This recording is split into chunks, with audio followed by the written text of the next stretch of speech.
Hey Mustangs, Science Friday, and I wanted to do this one. This is our last one before our long break.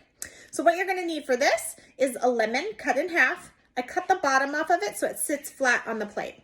You're gonna go ahead and you're going to take, you could take a toothpick. I took a fork, and you're gonna kind of like gooify the middle here, okay? Then you're gonna go ahead and you're gonna take your food coloring and you're gonna drop some designs in, kind of like we've done in the past. However you wanna do it. I'll show you mine in just a second. And I used all 4 colors. So this is what mine looks like right now. Okay, so now what we're gonna do is we're gonna take some baking soda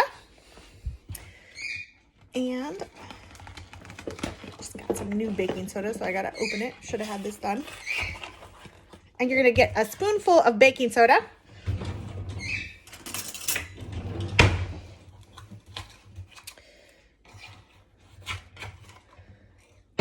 I'm gonna start with something like this, but you could start bigger or you could start smaller and see what happens. So let's see what happens.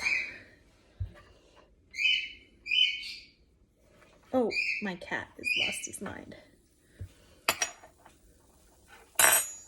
Look at that. It's starting to bubble over. Now, I think if you mash it up, look at that. I don't know if you can see it. But look at that.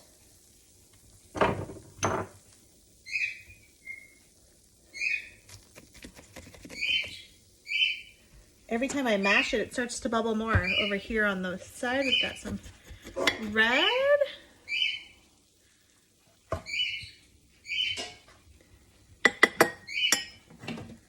Oh, so sorry. It's pretty cool. It's kind of like a lemon volcano. Well, I used a lot of dark blue and green, so maybe I would say stick with the red and the yellow. You might see a little bit more color. What are you doing? My cat animals are losing their minds. And see if maybe do half in one color and half in another and see what kind of things happen with that. Well, I hope you have a good winter break, and I'm excited to see your experiments. Bye, Mustangs.